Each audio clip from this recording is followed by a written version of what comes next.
Satoriya. And we can also know that this topic is different actually, even though Qadiriya, Satoriya, and many Torikot also have the one mind.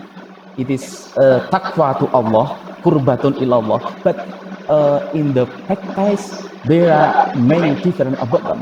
So in the history, we can find that Syekh Hamzah Fansuri, when he split the Tarekat Qadiriyah, and Syekh Samsuddin Al-Sumatrani, when he split Tarekat Satoriyah,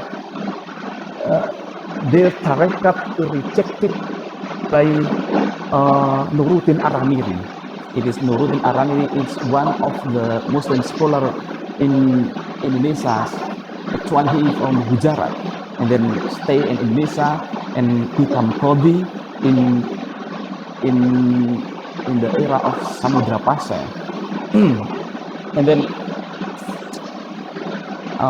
Syekh Burhanuddin Ulakan, it is the author of single student.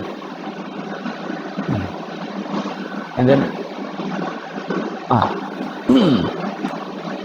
one in the same period with Abdul Rauf Singkil in Sumatra, we also have Muslim scholar Syekh Yusuf Al-Makassari. He has many ijazah from the many Torikot such as Qadiriyah, Naqsabandiyah, Satoriyah, Ba'lawiyah, and Khalwatiyah. And then Syekh Yusuf Al-Makassari combined many Torikot and then split to society in Indonesia with Torikot Khalwatiyah, special Khalwatiyah, and then he named by Khalwatiyah Yusufiyah. So it is the combined between some Torikot and become one Torikot might be suitable with the society around him, because in the concept of Mursyid, for example, we know the concept of Mursyid Kamil Mukammil. When some Mursyid become Mursyid Kamil Mukammil, I mean in the peak of the level of the Mursyid, of course, he can develop and combine many Torikot and then become one Torikot, for example, like that.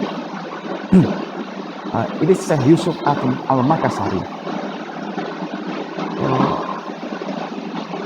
Okay, and there are many. It is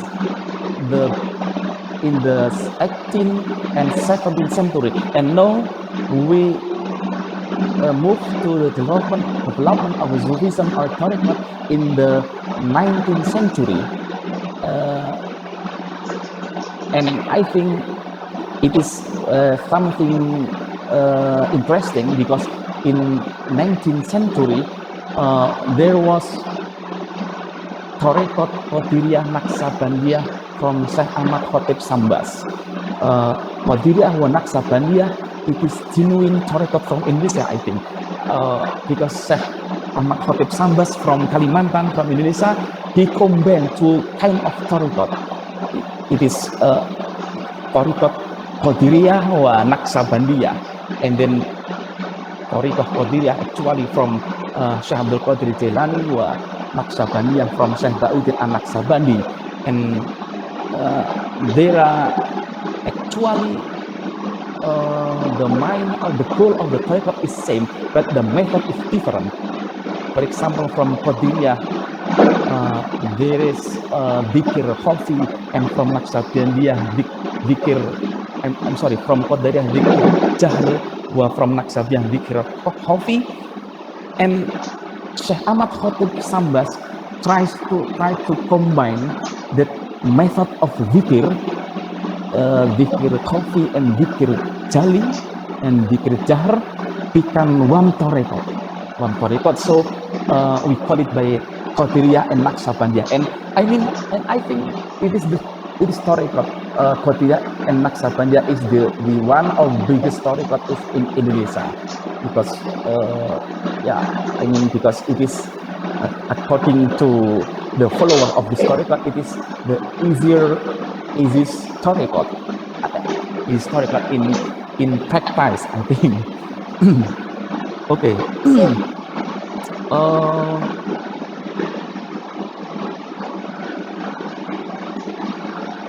Now, we move to the development of Sufism in 20th century until now. When we are talking about tariqat or Sufism in Indonesia,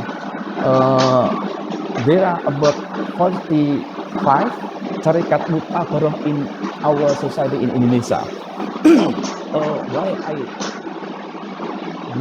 What is mu'tabarah? When I talk about mu'tabarah, of course, so there was the tariqat ghairu mu'tabarah, of course. So I will explain what the definition of mu'tabarah.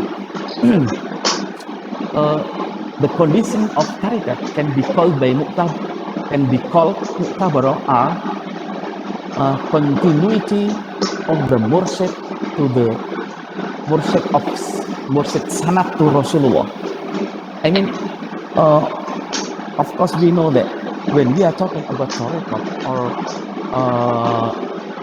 Sufism, of course, we can find that sanad, for example, I'm murid and I have mursyid, my mursyid from his mursyid and his mursyid from his mursyid until Rasulullah SAW. It is the continuity of the sanad to Rasulullah. It is something important to development or to implementing the practicing of the tariqat. Why? Because I think many in Indonesia also, if we talking about mu'tabarah, also, of course, we also find the tariqat ghairu mu'tabarah. In Indonesia, there was ghairu mu'tabarah tariqat, put and put, or religious group, but we can call him by mu'tabarah. Why? Because the sanad not continuity to Rasulullah. Why? Because for example, the some people meet Rasulullah in the dream, and then he make the aurat or wirid or something like that, or religious experience, and then he has the followers, and he become mursyid also, for example, become mursyid also. But I think it is not continuity to Rasulullah. Why? Because he just meet with Rasulullah in the dream, not by sanad from his mursyid to mursyid until Abu Bakar or until Ali bin Abi Thalib and to Rasulullah SAW. While the mu'tabarah tariqat in Indonesia, 45 tariqat mu'tabarah, all of them has the continuity of sanad to Rasulullah, sanad muttasilus sanad. So I think it is different. I think it is interesting because the sanad until Rasulullah SAW. And the second, the requirement of the mu'tabarah is in fiqh taking one of Imam Malik, Imam Syafi'i, Imam Hanafi, and Imam Hambali school. Why? Because when of course many some people, for example, who become mursyid and then he not taking one of the school of the Islamic jurisprudence, for example, of course, sometimes become what we call it by yeah, just pay attention more in the heart with the practice, but practice in the heart. It is the problem. I give a example. There was happen in society, for example,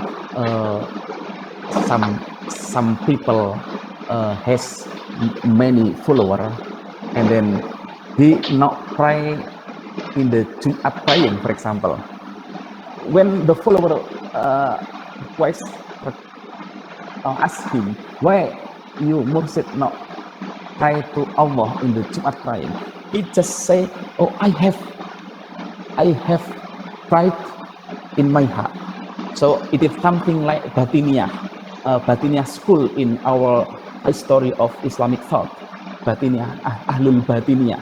So it is the problem when in fiqh not talking one of the Imam Malik, Shafi, Imam Hanafi, and Ahmad bin Hanbal school.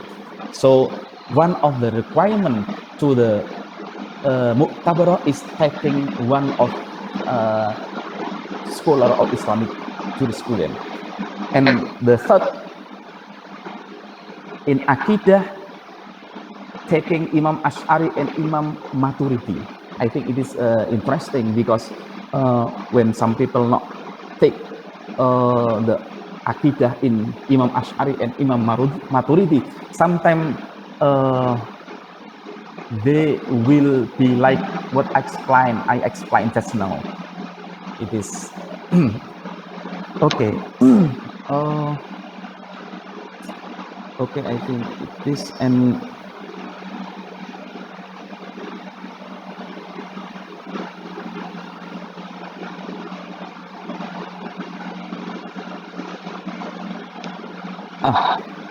yes, the organization of Torekot. In Indonesia, we have Jam'iyah Ahlut Torekoh Al-Mu'tabaroh An-Nahdiyah. Sometimes we call it by Jatman. So this organization undergo from NU. This Jatman is organization undergo of Nahdlatul Ulama. In Jatman, there are 45 Torekot Mu'tabaroh. So this organization or Jatman pay attention more in the case of tarekat. So when the tarekat including in the Jatman, of course, we can say that this tarekat is Mu'tabaroh. But with some tarekat in Indonesia, for example, not including in the Jatman, it means that this tarekat is not Mu'tabaroh. So, but outside of the Jatman, actually, there are many of tarekat, it can put as or religious group developing Sufism in Indonesia. But even though there are many religious group not including in the Jatman or Jam'iyah Ahlut Torekoh Al-Mu'tabaroh, but they also pay attention more in the developing of Sufism in Indonesia, but not in the name of the tarekat. Okay, I think my explanation is enough. Thanks for your attention. Assalamualaikum warahmatullahi wabarakatuh. Waalaikumsalam warahmatullahi wabarakatuh. Thank you, Dr. Muhammad Roy Purwanto. And that was a very intriguing and fascinating subject on Sufism in Indonesia. Now we come to the question and answer and discussion on this topic. And anyone would like to ask any question or maybe giving some thoughts, you may just open your mic and speak up.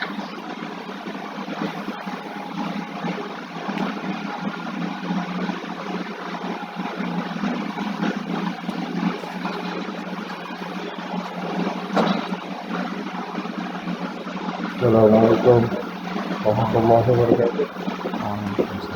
Waalaikumsalam. Thank you, Mr. Moderator, and also to the both speakers who have enlightened our mind regarding the Tasawwuf development in both countries, Malaysia and Indonesia.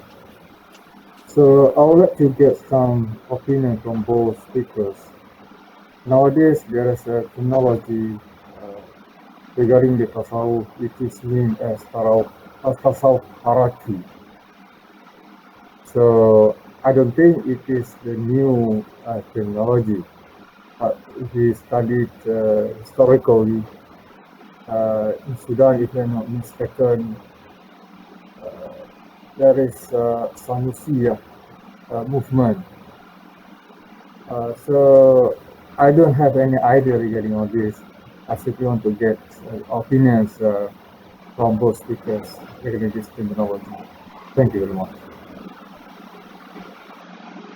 All right, please. That maybe Dr. Fauzi first, if you may.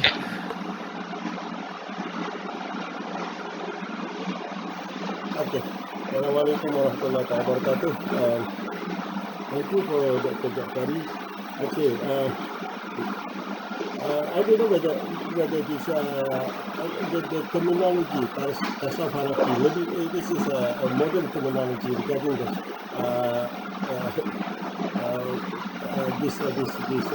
terminology Tasawwuf Haraki, because there is in the I think in the teaching of Tasawwuf, there is no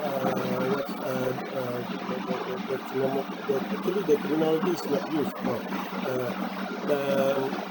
It is I think another a new terminology that is used in order to make Tasawwuf in terms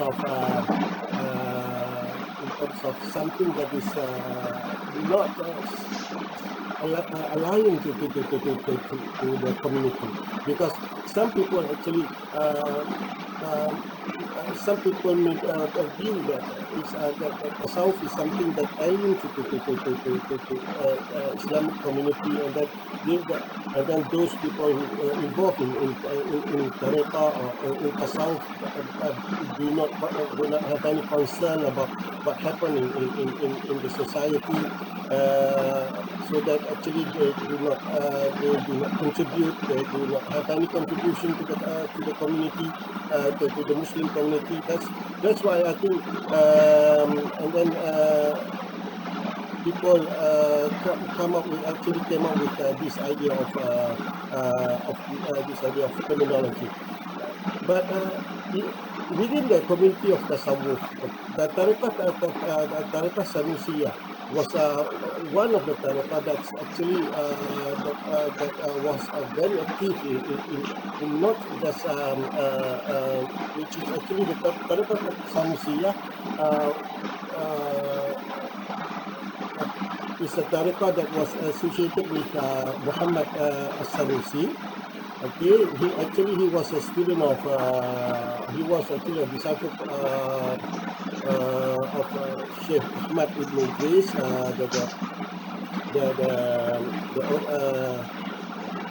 actually the originator of Tariqah Ahmadiyah, and then actually after the demise of his teacher Sheikh Ahmad, and then Sheikh Muhammad Sanusi actually introduced another name, which is Muhammad, which is Sanusiyah, and then not just about activities on Tariqah, but actually what Muhammad Sanusi also did in his lifetime is that they also involved in opposing the invaders from I think at that time was with the France, I think, in Africa. Actually, the French people, which is the French army at that moment. Actually, they involved in continuous war with between the actually to stop the invaders from Europe. That's why actually. And then actually the involvement of several tariqah, not just in Africa, in Northern Africa at that moment with the Sanusiya movement, tried resisting the European invaders. But even in there is also a case in Russia, because there's a Sufi called named by Muhammad Shamil. Actually he was a Naqshbandi, and then actually what they want to say is that the Sufism, actually the Tariqah movement was not only about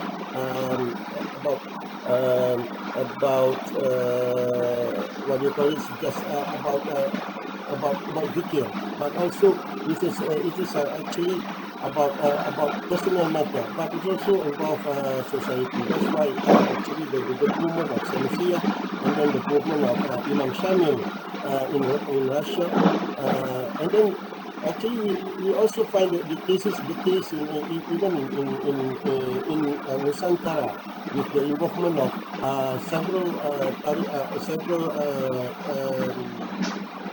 person who actually have connection with tasawwuf and tariqah, like Radin Fatah, and then I think Sheikh Muhammad Yusuf Khalwati, which also involved in resisting with the invaders from with Portuguese and even I think the Dutch as well. That's and then I think referring back to the terminology, I think it is a new terminology, because actually in tasawwuf we only knew about two kind of tasawwuf, which is tariqah, which is ethical Sufism or tasawwuf Sunni, or philosophical Sufism, which is tasawwuf falsafi. And then this is about the knowledge. I think this is actually this terminology is referring to the actually the movement that happened within the community, showing that tariqah is not something that is separate from which is separate worldly affairs with religious affairs. That's why I think people. I think it's a good intention, and in terms of in order to put the tasawwuf or the practice of tasawwuf, something that is not alien to something that tasawwuf is also concerned about the society. And then I think even that, I think the term actually for one thing, it's something that is good, because actually it can be a challenge to the tariqah movement at the moment, because most of the practitioners of the tariqah at the moment only sees the tariqah is about personal development, to become a devout servant of Allah Subhanahu wa Taala. It is not something that is actually most of the followers of tariqah only sees that their practice of tariqah is about something that is nothing to do with the society. I think that is actually that is I think a wrong conviction that must be actually looked in, by the practitioners of the tariqah, because and then I think the terminology, I think, for me, a modern terminology that can be used, but it should not be actually, but it can, it's not referring to the, actually, it's not referring to the knowledge of the tasawwuf itself, but actually, it refers to the, to the, actually the term actually has a social background of it, and then maybe because of that, the terminology came as I think it's a new terminology that which actually based on the idea that tariqah, the people of tariqah is not has a concern to the society at the moment, has concern also to any problems that happen in the community. I think that is my opinion of it, because I never heard the terminology being used in terms of knowledge, maybe in terms of social, I think the social political environment. Then I think that kind of terminology may be applied. Thank you very much. Okay, thank you, Dr. Fauzi. Dr. Roy, if you like to comment on this matter.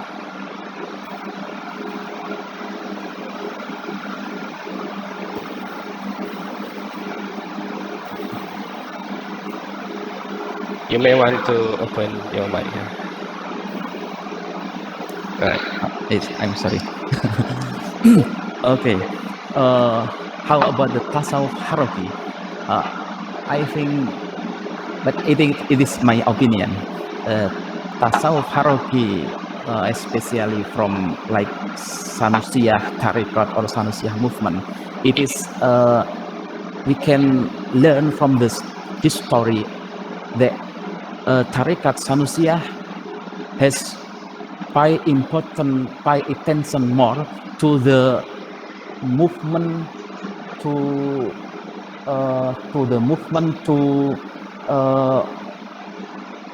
for example against the Dutch in Indonesia. In Indonesia there was Padri war, perang, we call it by perang Padri, and of course by Diponegoro war, and we can find that there was similarities between the model of this movement of Diponegoro war and Padri war with what happened in the abroad. I mean from the Africa, when they try to make war with the colonial. So I think we can learn from this story that tasawwuf hierarchy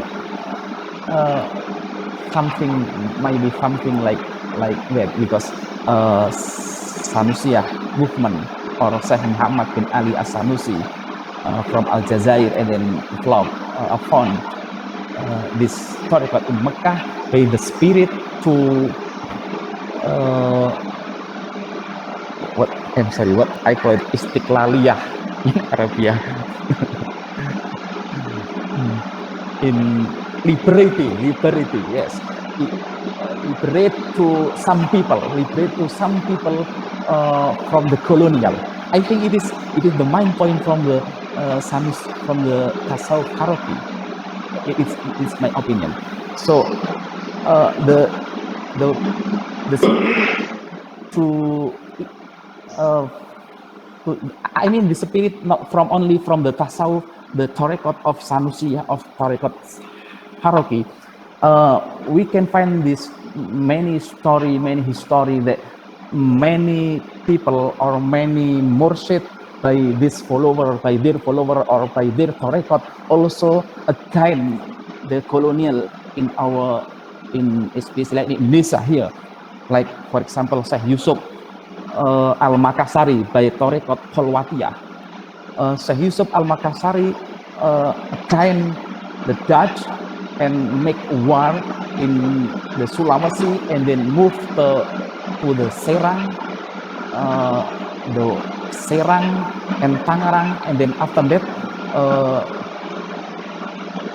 but I mean it is something not different. So we can find the main point from the tasawuf or tasawuf hierarchy also, not only from the tasawuf hierarchy, also from the many tasawuf what happened in our country in Indonesia, for example, also to make liberty from the colonial. I mean it is the one point from the tasawuf hierarchy. Okay, thank you. Thank you, Dr. Rai. To sum up on this matter, that is Sufism is aware on the needs to come any things that need to be done, either politically, socially, and as far as I am concerned, that the term Tasawwuf hierarchy or Sufi hierarchy may be traced its roots within the context of the Muslim Brotherhood in Egypt. And when we see development was originally fellow members of Shazili order, and when they're establishing the society of Muslim Brotherhood, the main objective is to propagate Islam within the young members of this Shazili order. And later on, when they feel that they still need the Sufistic aspect in their hierarchy movement, so later on they call it Sufi hierarchy and or Tasawwuf Sufism. But not to deny that Sufism itself already have that kind of movement within any silsila of others. Okay. Any others would like to give some thought or any other questions? Please.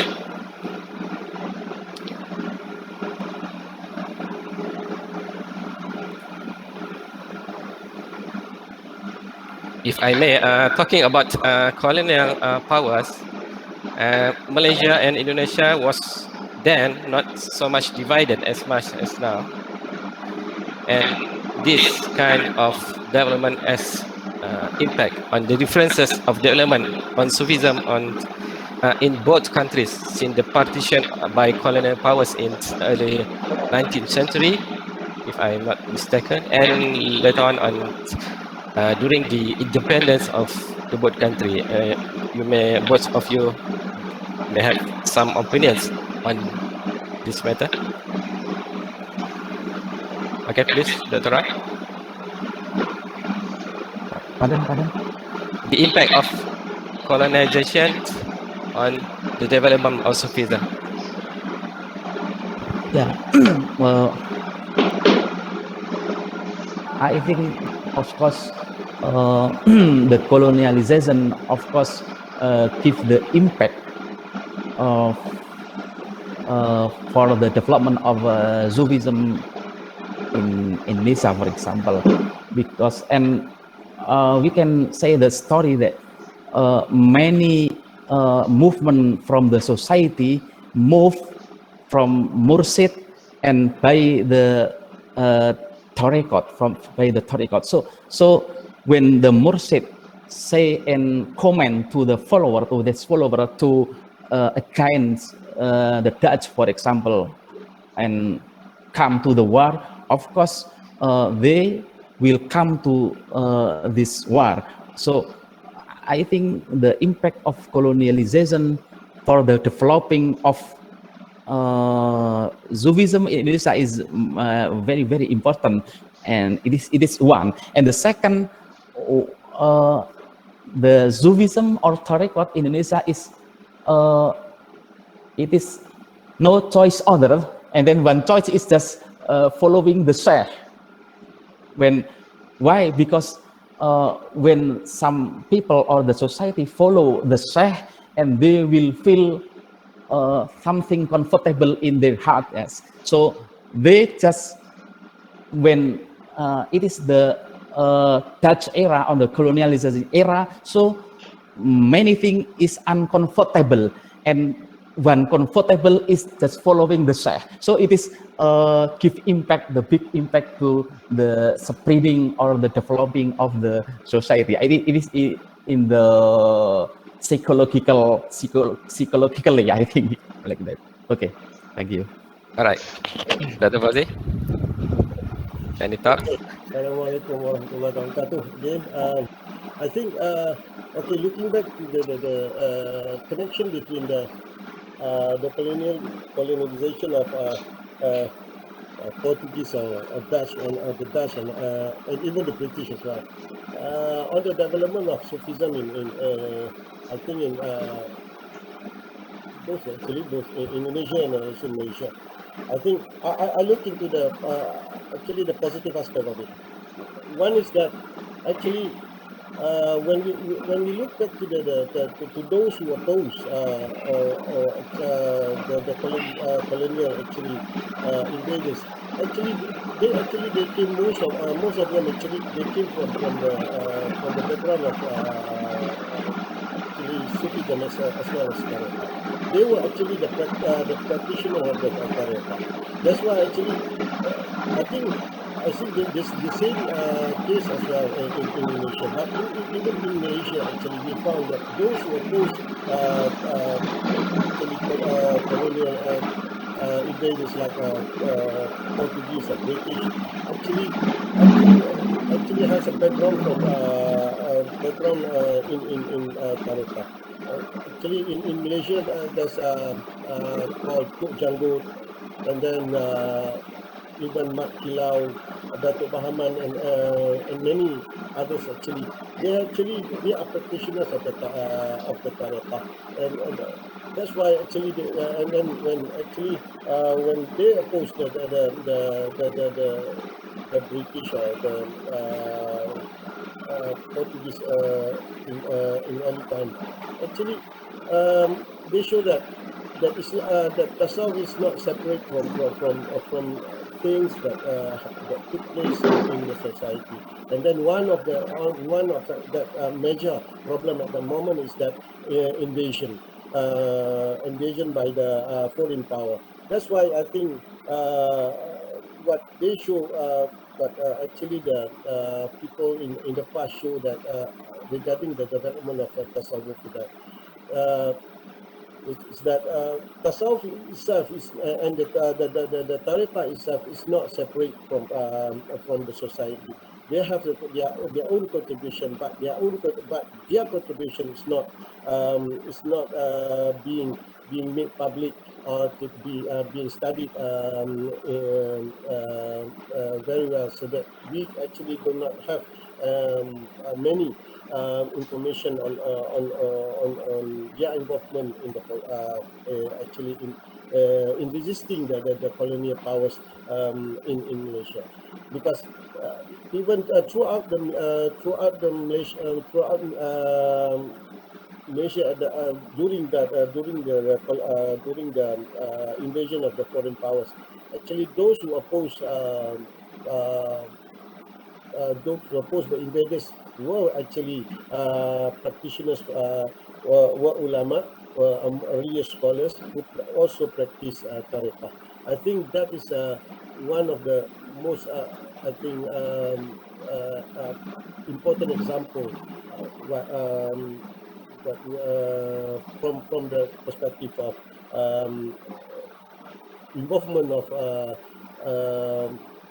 and also the development of Sufism in Malaysia. Thank you. All right. To conclude that spiritual orders and its member, as well as its leaders, play important roles in opposing the colonial powers and liberate their country. So to say that it is such an important effort being done by the Sufis and the Tariqah orders in this area, and in another way that if we see that during early centuries of maybe 15th or 16th century, the Qadiriyah order became the most popular order in this region, and later Shatari in 16th, 17th become the most dominant, and now Naqshbandi and Ahmadi become the most prominent to date in terms of the number of followers. If there is such competition among the orders to get as much as the followers. Okay, Adukah for next. Okay, Assalamualaikum. I think that it is not in terms of we should not look to it in terms of competition among the followers of the Tariqa. It is always actually the popularity of the Tariqa actually based on who was actually who's the sheikh. I think that is the most important thing, because those who bring actually, because the existence of the Tariqa, the sense of branches of the Tariqa actually focus on the sheikh, and then how the sheikh bring about develop their murids in terms of personal development as well as religious inclination towards Allah Subhanahu wa Ta'ala. I think that is the most important thing, because and then that actually, I think the main reason that make Tariqa popular at one time, and then that Tariqa become less popular at another time. I think it is actually the charismatic of the sheikh, and then the way he develops his students, as well as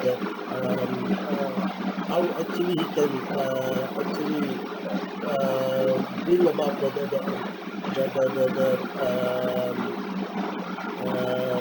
actually how he can actually bring about his successors, who can actually follow his footsteps. I think that is the most important thing in terms of maintaining or sustaining the popularity of the Tariqa. I think in practicing the Tariqa, it is not about popularity. It is not about who has actually which Tariqa has many followers, and then which Tariqa has less followers. It is not about that kind of things. I think in practicing Tariqa is about maintaining actually maintaining the development of personal inclination and personal devotion to Allah Subhanahu wa Ta'ala. I think that is the most important thing. And then having sheikh that who can actually play their role as they inherited from their sheikh. I think that is it's not about I think it's not about contesting of popularity in terms of between tariqas. Wallahu a'lam. Dr. Raj, you may want to add on that matter. Okay. What happened in Indonesia, I think one sheikh has many ijazah of tariqat. So like the leader of Jatman, or the leader of Mursyid tariqat in Indonesia, like Habib Lutfi, for example, he has many ijazah from Qadiriyah Naqsabandiyah, wa tariqat Qadiriyah, wa tariqat Syadiliyah, and then of course I think the each of the tariqat no dominant or no competition, even though in the rule in the society it happened. I mean, but I think it is not like the domination or competition is not like what happened in the politics. It is just, I mean, just fastabiqul khairat it is easy, no problem. I think no problem. So in Indonesia, for example, in Sumatra, when we are talking about tariqat, of course, many tariqat spread in Sumatra, story called Satoria. And in Java Island, Torikot, Qadiriyah, Naqshbandiyah, and also Shadiliyah. Why? Because many mursyid here in Java, for example, took the sanad from the mursyid from Shadiliyah and also from Qadiriyah, Naqshbandiyah. So and I think not just easy. I mean, not there is no competition and domination, but just if we are talking about competition, it is just competition in the fastabiqul khairat, in taqwa to Allah Subhanahu wa Ta'ala. I think it is not problem. I think. Okay, thank you. All right, Dr. Rai. I would like to know more about judgment on how Yeah. far the jurisdiction of judgment in enforcing or organizing the tariqahs in Indonesia. Yeah. Of course, judgment Jamiah Al-Tariqah An-Nahdiyah, I just explained just now that this organization is undergo from Nahdlatul Ulama. So the term An-Nahdiyah is refer to the Nahdlatul Ulama. So it is the top of the leader, and then each city and its there is the leader. There are top leader, and then the leader of the city, and then the leader from the small town, for example, like that. And then the coordination is from the top to bottom. And there was I think there was many in our city in Indonesia. There was the what I call it. There was the idaroh in Jatman. We call it by idaroh. Represent the tariqat in this city, for example, and in this small town, for example. And when why and how this Chapman can elaborate this tariqat, for example, become mu'tabar and or not. It is when, for example, in Indonesia, what happened in Indonesia, there are the new group, we call it by Wahidiyah, the many follower of Wahidiyah, many follower in Java and in Sumatra and in Kalimantan of the good tariqat Wahidiyah. But according to Chapman, this tariqat is not tariqat. It is just religious group. Read the solawat and spread the solawat Wahidiyah. So we cannot include this Wahidiyah become tariqat because there is no sanad to Rasulullah. So when there are the group or there are the ijtima from the Chapman, so this Wahidiyah not come to this group, the Chapman, because the Chapman give the announcement that it is not, give announcement and say that it is not become the Mu'tabar Tariqat. So it is outside the Chapman. Even though this Wahidiyah outside the Chapman, but no problem. It is the Chapman just judgment from the Nahdiyah, from the NO. But if some people or some organization not get the judgment from the NO, it's not problem. The main point is just spread the Islam, taqwa to Allah Subhanahu wa Ta'ala. Okay, thank you. All right, thank you, Dr. Rai. Maybe Negeri Sembilan from Jinsah Turuk had already cooperated with Jathman or I don't know, maybe in the future, Dr. Fauzi. Okay, Assalamualaikum. Okay. I don't know about that because actually that kind of responsibility is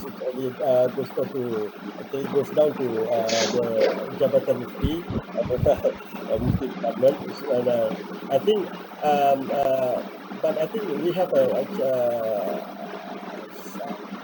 different actually different concepts if we compare between judgment as well as the enactment of the Sahih Sharia. But in terms of responsibility, because the enactment actually is about law, and then the judgment is about I think it's about organization. But in terms of cooperation in the future, yes, I think it can actually be done because many of the tariqahs in practice in Negeri Sembilan or even in Malaysia actually has connection with Indonesia, because that's why actually actually both actually in Malaysia as well, and in Indonesia this actually to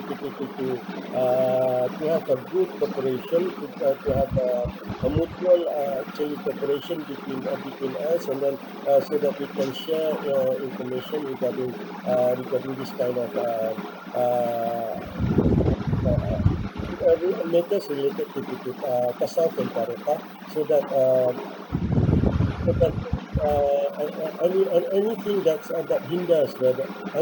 hinders the developments of the tariqah and the practicing of the tariqah, I think need to be addressed by in both in both countries, I think. So that I think cooperation between us actually is very important, in order in terms of sharing knowledge, so that we can actually have so that we have I think a good so that we can actually give a good benefit as well to the development of the tariqah and tasawwuf. Because I think most of us actually participant in this webinar, I think I love Sufism, and then also know about the practice of tariqah, and maybe most of us actually as a practitioner of the tariqah, I think that's why I think this even during in our situation, the present situation at this moment, I think the importance of stressing people need for spiritual enlightenment through the understanding of tasawwuf and tariqah, the practice of tariqah. I think it's a good thing to be addressed at this moment. Thank you very much. All right, we look forward for that. And within the context of Negeri Sembilan, you know that Sheikh Muhammad Said and its members of family had play an important role in the state of Negeri Sembilan. And in the way ahead, years ahead, how do you see that this family of Sheikh Muhammad Said will still be dominant in the state? Wow, this is a very challenging question also, usually, because it might be because it might give a wrong impression for some people.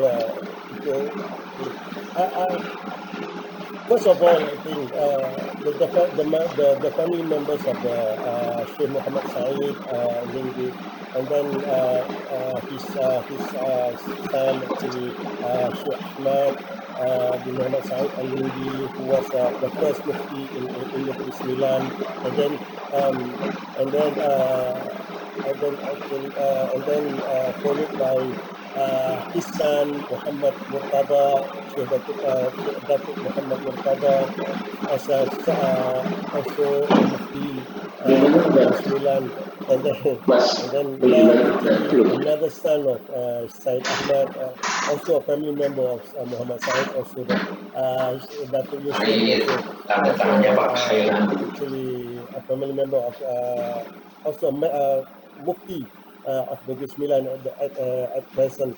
I think yes, the popularity of the Tariqah Ahmadiyah in Negeri Sembilan actually was due to the continuity of leadership of Sheikh Muhammad Said Al-Lindi, and then followed by Sheikh Tuan Ahmad bin Muhammad Said Al-Lindi, his son. So actually, and then actually the popularity of the Tariqah continued to flourish, as well as even during during his grandson of Sheikh Muhammad Said Al-Lindi, Datuk Murtada. Actually, the popularity of the Tariqah is very making to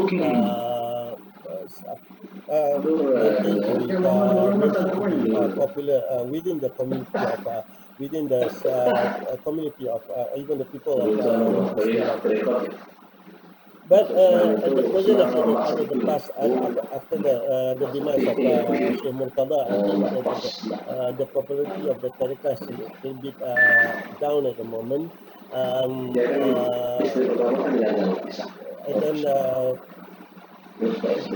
but it's still the practice is still going on. Inshallah, I hope that that situation will be rectified in a good I think with that will that they will enjoy the popularity that they once enjoyed in the past, inshallah. And then but at the moment I think this is also because of other branches that there exist other branches of Tariqah Ahmadiyah as well that is practiced in Negeri Sembilan, which is under one is under Dr. Shuhada, which is Tariqah Ahmadiyah, which Ja'fariyah, and then one is under another members of Sheikh Ahmad Ibn Idris himself, is under his grandson Sheikh Muhammad bin Idris, and then another one is I think from another grandson of Sheikh Ahmad Ibn Idris, which is Sheikh Ahmad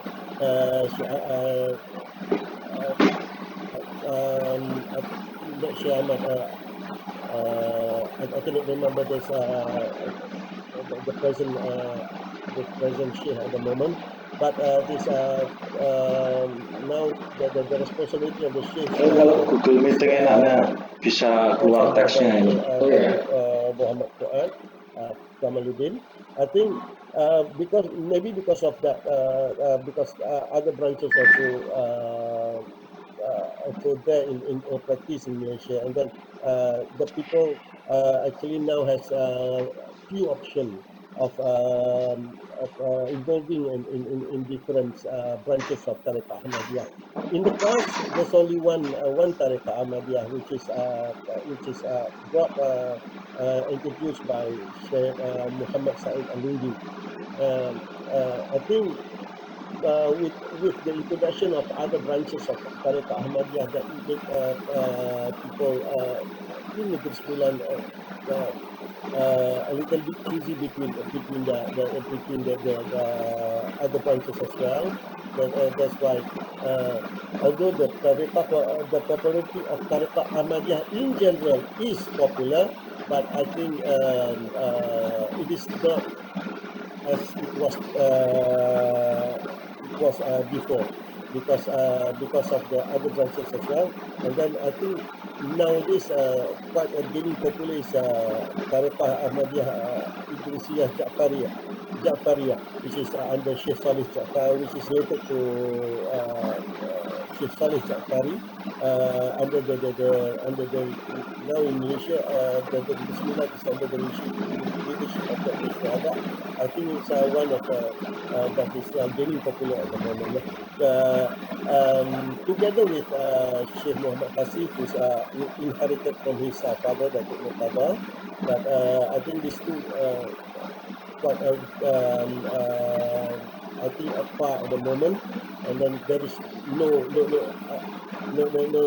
I think it is not about like I say earlier, that it is not about competing popularity, but it's on actually Tariqah always centers on centers on who actually on the sheikh, on the teacher. Because if a teacher can bring about brought about inner development to his student, and then inshallah that that Tariqah will flourish further. I think that I think that I think will be my response. Oh, I cannot say further than that, because it might it can be a sensitive issue at the moment. Yeah. Thank you very much. Yeah, thank you, Dr. Fauzi. That is to say that the popularity of Sheikh Muhammad Said, that would be one of the reasons why the Bismillah could realize the enactment to be established, and also that Ahmadiyya became the Negeri Sembilan became the stronghold for Ahmadiyya orders in Malaysia. I think that there is I think that the charismatic of later his grandson, actually Datuk Murtada, Datuk Murtada, yeah. because he actually at that moment he was the mufti at the moment, and then he the one who strongly suggests that we need to introduce the enactment implement this enactment in the Bismillah. He strongly suggests, even though he was actually at that moment also a practitioner of the Tariqah. But I found that some of the practitioners of Tariqah doesn't like actually do not like that enactment, because the requirement for registration, which means the restriction of I think activities, even restriction of I think that being imposed in the Tariqah. But with the under the leadership of Mufti at that moment, Dr. Murtada, he actually strongly urged that amendment must be approved and then must be implemented in Negeri Sembilan. No matter what, that in his opinion at that moment, that it will give a good benefit to the people of Negeri Sembilan. That's what actually his intention at that time. I think that's one of the main reasons. I think the good benefit of this enactment. And as I said actually during my presentation, there are a positive impact of it. Thank you very much. Okay, I believe that had been reported before in the media that other states were going to follow Negeri Sembilan to establish such enactment in their state. But how is the current development on such effort? Okay. If you know. Referring to that, I think although there's actually a hesitation from other states to implement, but nowadays I think at the present there's efforts to by some mufti departments to introduce this kind of movement. They have been actually consulting the mufti department of Negeri Sembilan to help them with the introduction of this amendment in your countries. Hopefully it will go well, and then hopefully that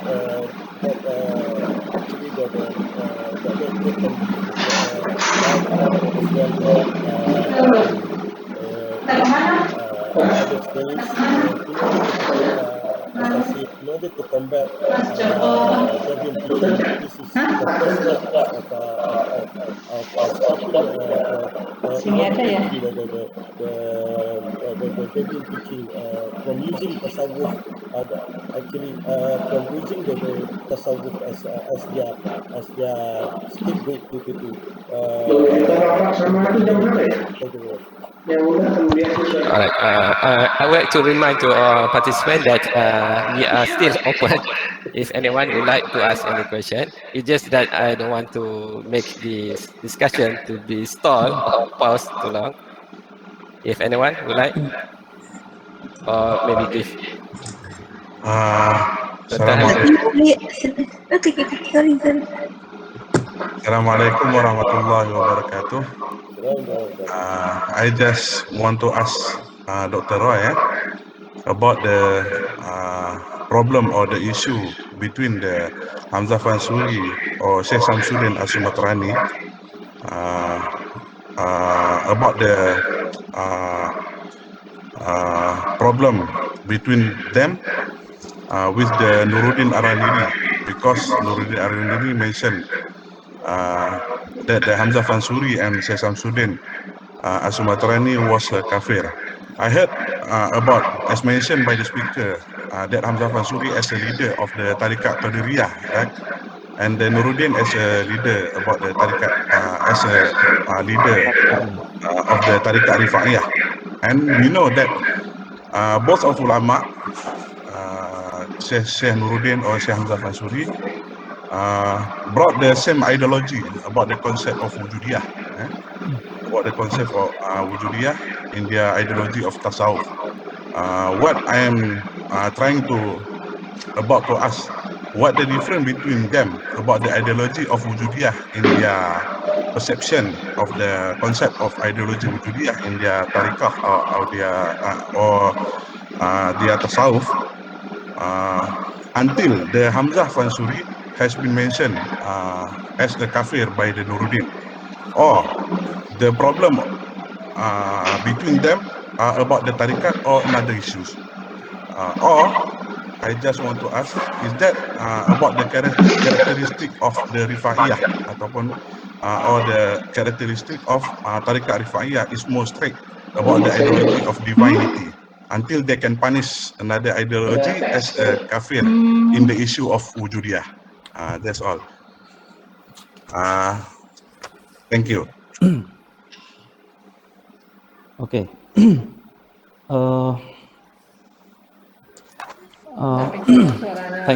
Thank you for this question.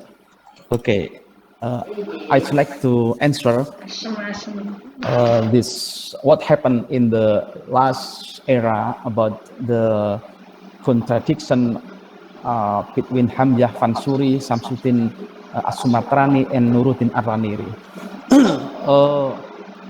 Itu keluar sendiri, I think the model of the tip of the record of Hamzah Fansuri and Samsudin As-Sumatrani is like we call it in the term of the tariqat is tasawuf falsafi.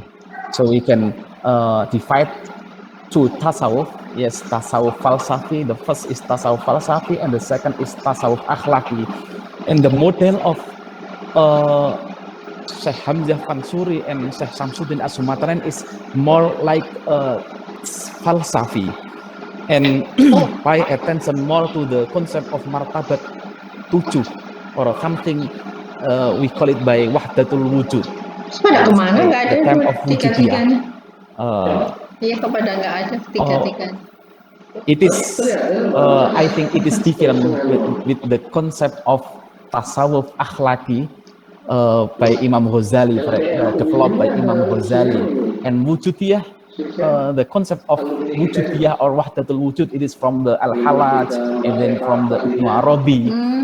It is different. When we look at the this concept of wahdatul wujud, for example, by bidhahiril ain, by it is Cuma pakai HP jadinya kecil nggak kelihatan. include not Aku juga it is lupa tadi itu tiba-tiba. just a little. For example, I just say what happened in the dohir, what happened in his satohat, for example. Of course, we can call it the Syekh Hamzah Fansuri or Syekh Samsuddin As-Sumatani become kafir. For example, we know many satohat spread in spiritual in the Sufism, for example, Subhani, and what happened in Al-Halaj, Anal-Haq, Said Al-Halaj, Subhani. Actually, we say Subhanallah, but it is Subhani. It is Shatohat. Why?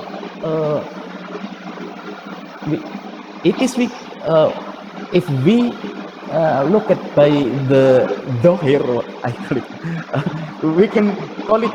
It is kafir.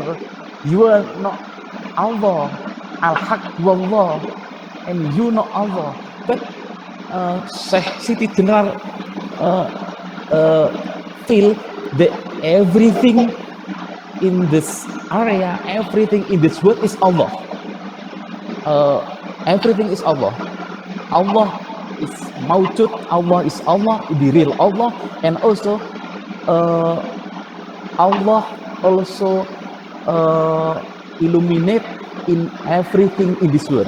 So when Syekh Siti Jenar, for example, say Anal Haq, I'm Allah, it is not mean I'm Muhammad Roy Allah, but I'm Allah because Allah in everything. It is so. Nuruddin Ar-Raniri in the perspective of fikih, I mean in the perspective of fikih, say that Samsuddin Hamzah Fansuri and Samsuddin Ar-Raniri is kafir. So there are something interesting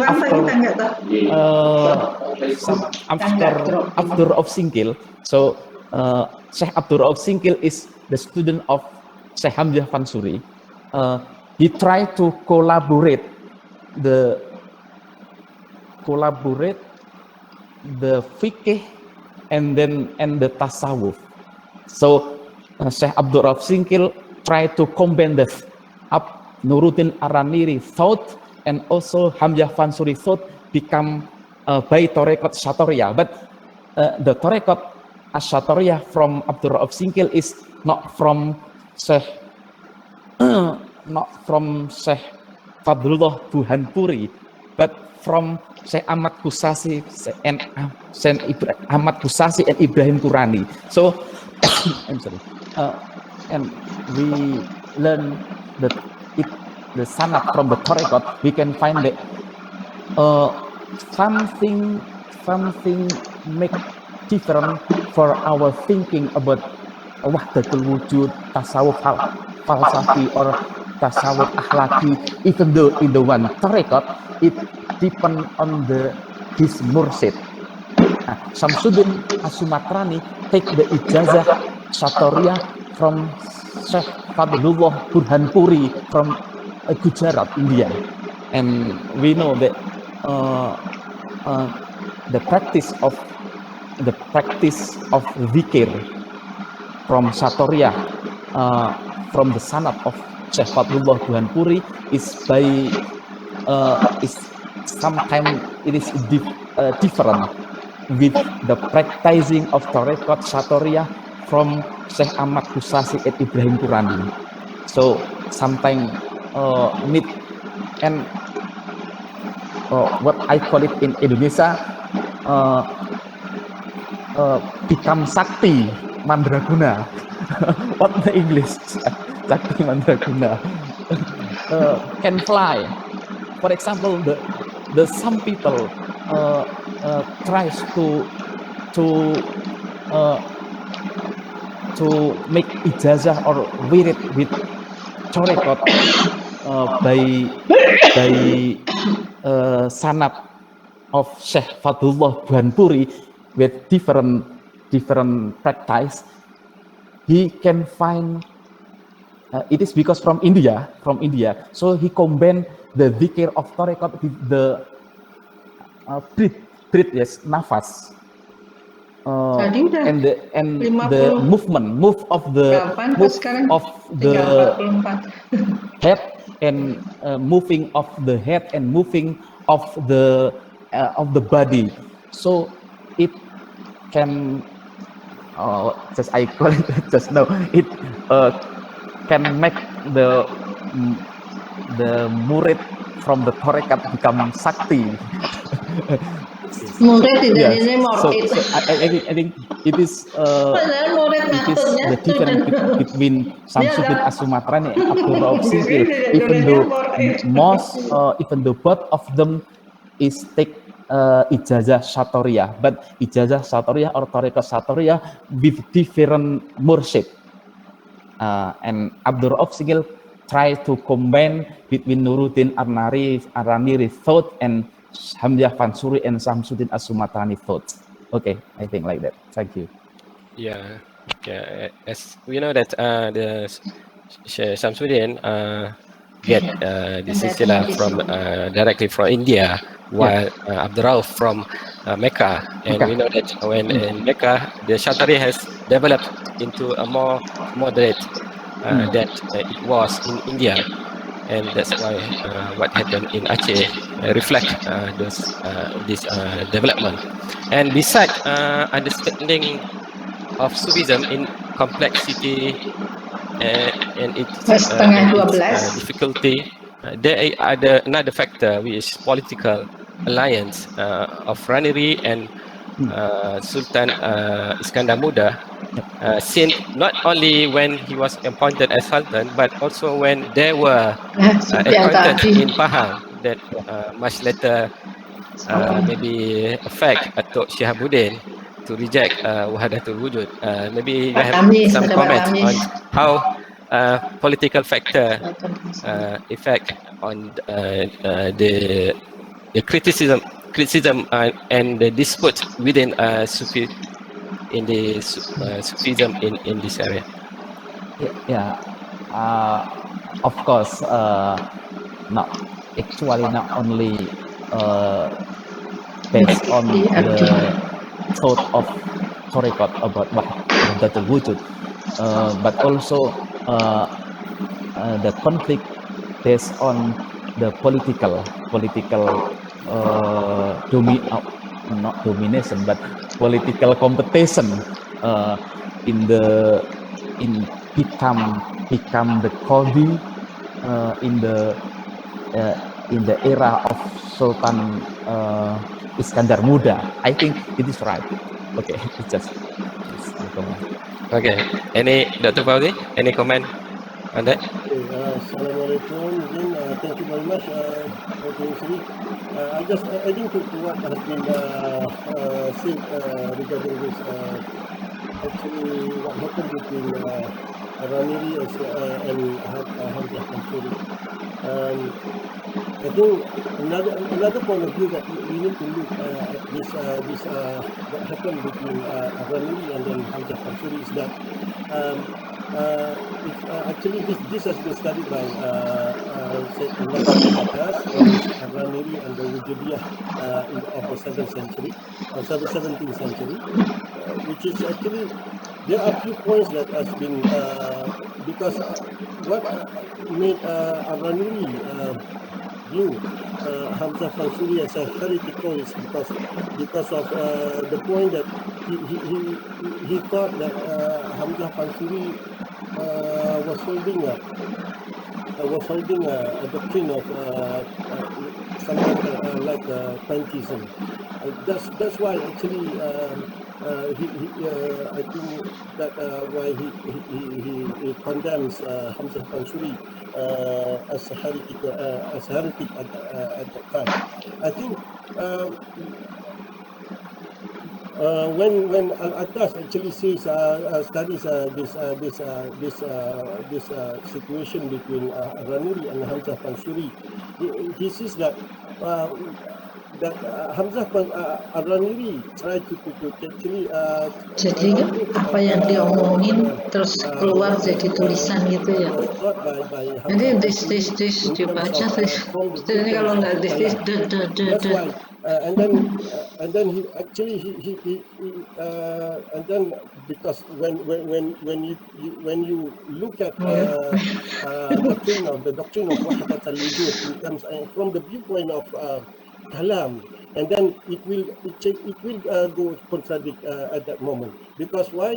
Because actually both has actually has different different point of view, and then end at a different point of view.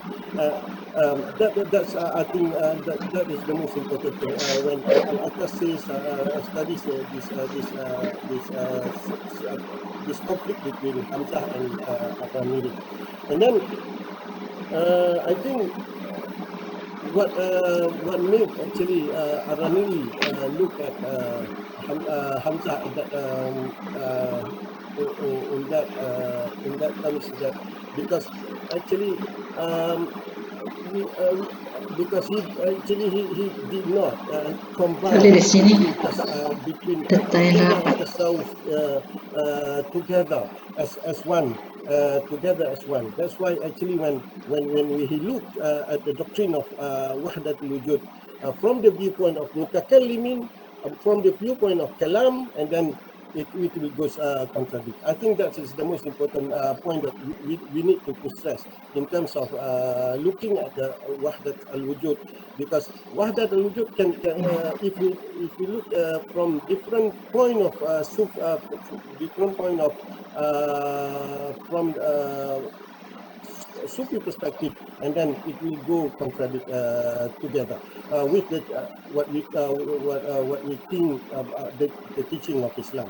I think the doctrine of Wahdat al-Wujud is a combination of all the teaching of Islam. That we need to understand in terms of when we speak about the doctrine of Wahdat al-Wujud, because if we look at we try to separate it, and then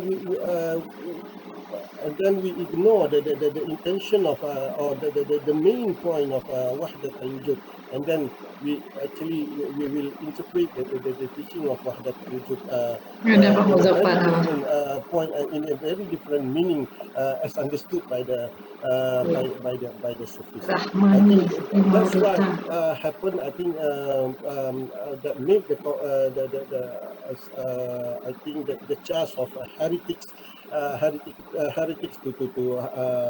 Hamzah Fansuri. Although there are people saying that it was a political inclination that made Hamzah that made Ar-Raniri charge Hamzah with heresy, and then that one thing. Another thing is that we need to understand that when Ar-Raniri says claim that Hamzah was a heretic, it actually was done after the death of Hamzah Fansuri. And then at that moment, there exists in Aceh at that moment a group that called Salib Buta, which is actually a blind murid, I think, which is actually they possess a different understanding of Wahdat al-Wujud,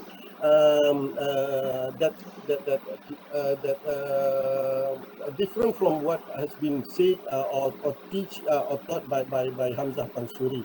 That's why in later, like for example in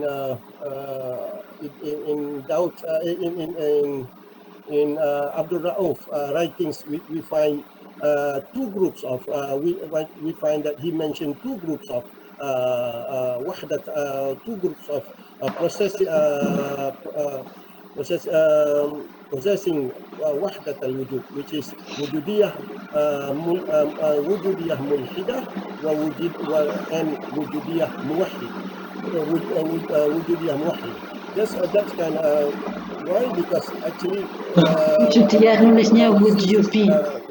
Understand that the Wahdat al-Wujud, the doctrine of Wahdat al-Wujud was interpreted wrongly, and then then Interpreted. he came to understood, and then that is my understanding as well, that the wujud, the wahdatul wujud, can be understood in two meanings. One meaning is wrong, and then the other meaning is right. Then what is right is actually what is possessed by the true Sufis, and what is wrong is possessed by acquired UKM-UII. I think by groups of who by the deviant groups. I think that's that we need to understand that two point of view, that when we look into the conflicts between Hamzah Fansuri and then Aghanili. Thank you very much. Okay. We will end by noon this discussion, but this is another question regarding the development of Sufism, and when Sufism develops, vindication and criticism also as well also develops, and why Sufism in Malaysia and Indonesia is still hated today by critics. I mean, mostly the Wahhabis and the Salafi oriented Muslim, and maybe some Sunni, certain amount of people from Sunni may still have some doubts on Sufism and tend to relate Sufism to a sort of a deviant from Islam. Maybe Dr. Rai may like to comment on that. Okay. I think the problem in Islamic thought, yeah, of course, it is not competition or not domination, but yeah, I think the different, I think there's different opinion pushed by the political, I think.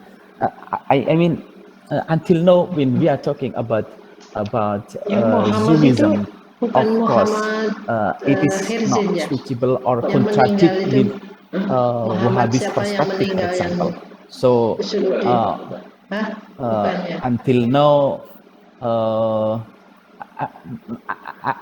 I not until now, but because maybe the Saudi or the Wahhabi will be changed in the next time, I think. So, but if we look at the history, the development of Sufism, of course, from Hijaz, it's Hijaz, I mean, from the Mecca and Medina. But after the growing the Wahhabi scholar, of course, Sufism denied from the around the most of Masjidil Haram and most of Masjid of Nabawi. So it is, I think, the problem. And yeah, it is the problem, the big problem. Why? Because actually, when we are looking to the history, the development of the Islam in this world, one of them is because the attention, because of the role of the Sufism. So liberty from colonialization, and for example, something like that. Of course, because of the role of the Sufism. And also Sufism is, I think, one of the including in the Islamic teaching. When we are learn about Islam, of course, we must learn about hadith, of course, ulumul hadith, ulumul Quran, tarikh, for example, Islamic jurisprudence, and Sufism in the one level. In my opinion, Sufism in one level with Islamic jurisprudence. in Islam. So we cannot separate it between Islam and Sufism. So when we learn Islam, of course, we must learn also the Sufism. So Sufism is the one level with the Islamic jurisprudence or theology, Islamic theology, or the Quran Hadith, for example. So I think it is a very important. But nowadays, in the some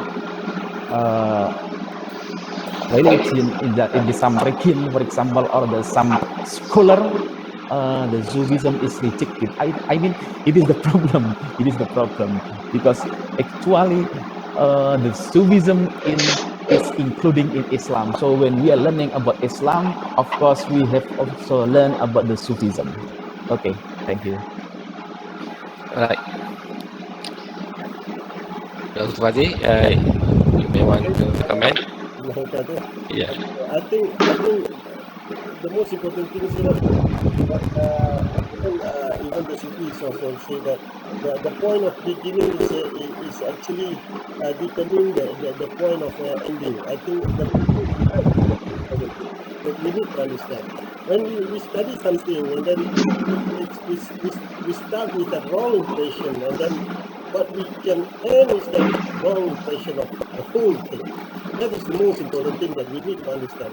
Because when we study the Sufism, in terms by looking at those who deviate from the teaching of Tasawwuf, or assessing in terms of practicing the teaching of Islam, and then which is and then what we actually, the result is obvious. That is that the people of Sufism, or the practice of Tariqah, the practice of or the understanding of Sufism is actually wrong, and then it is unorthodox in terms of Islamic teaching. I think that is the most important thing that we need to understand. And that's what happened actually. The most important thing at the moment is that every Muslim, regardless of their groups, whether was Salafis or even the Sufis, even the so-called Sufis or the practitioner of the Tariqah, we need to be critical in terms of practicing, in terms of understanding the teaching of Tasawwuf, as well as the understanding of the practice of Tasawwuf. It's not that we must go against what has been taught or what has been taught by our predecessors and our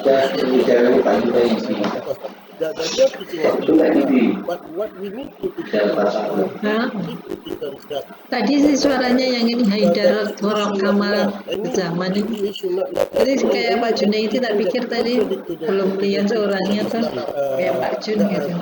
Ternyata I think that the most important those who approach Tasawwuf must study Tasawwuf in terms of to understand the meaning of Tasawwuf. And then, by then, if they want to critique Tasawwuf, if they want to critique so be it, because they have learned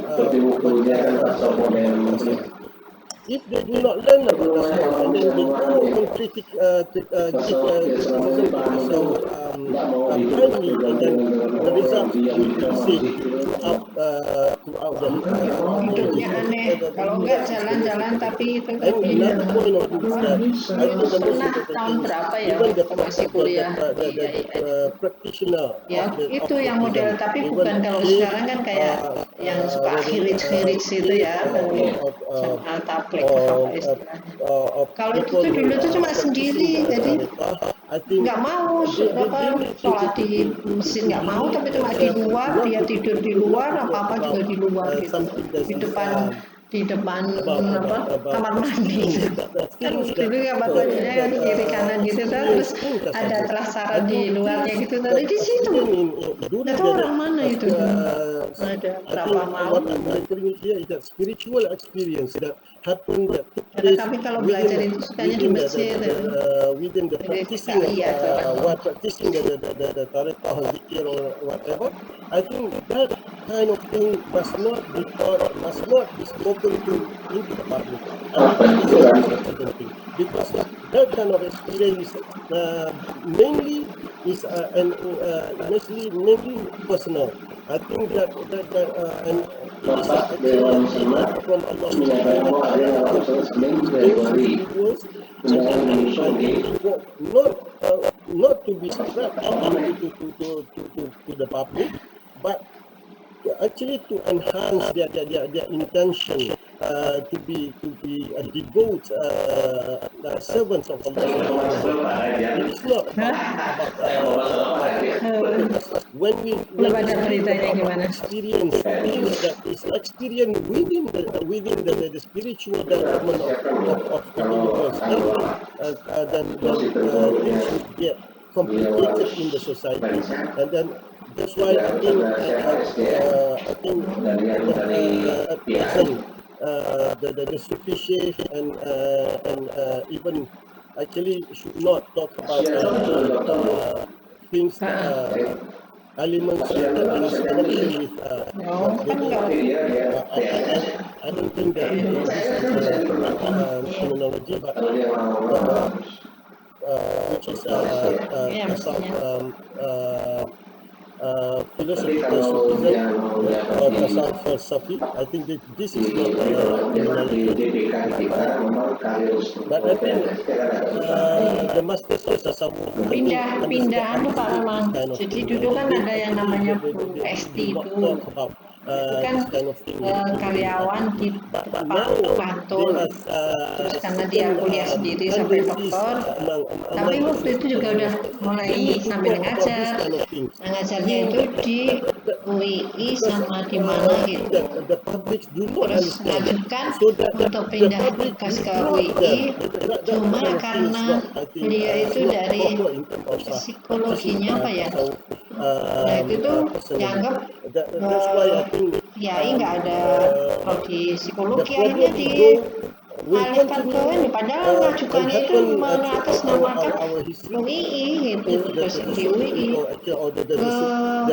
mana yang barat itu PGRI, akhirnya dosen di sana. Ya sayang sekali udah dokter kita jadi ya setengahnya tuh membantu beliau ini itu, tapi nggak mau ngejar gitu loh pimpinan itu. Alasannya apa?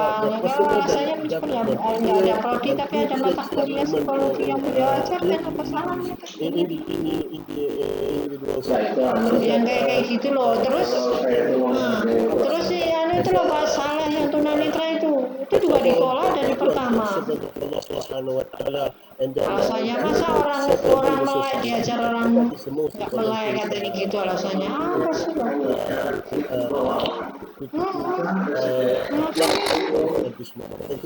Ya itu lagi-lagi yang kemarin nolak Pak Jokowi itu yang thank you very much, Dr. Fauzi and Dr. Roy. I believe that concludes our discussion, and we have come to the end of our webinar. And I would like to thank our both guest speakers, Dr. Muhammad Roy Purwanto and Dr. Fauzina Badarudin, and thank you to all participants for joining us.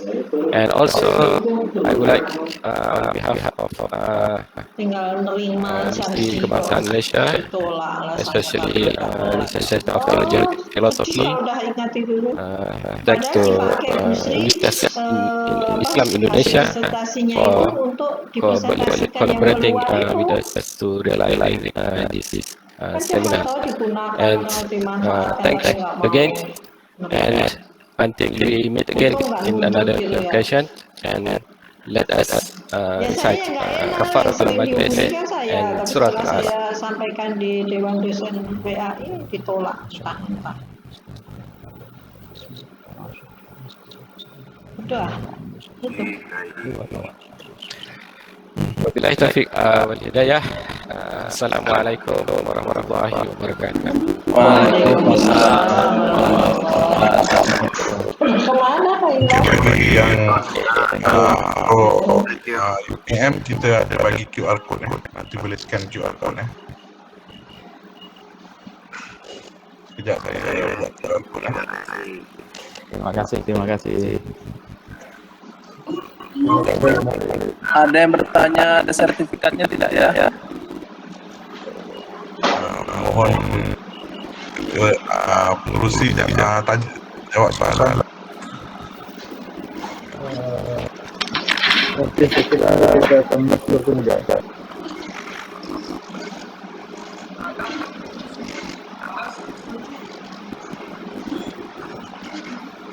Cuma iming-iming aja kemarin udah di WhatsApp sampai sekarang belum ada beritanya.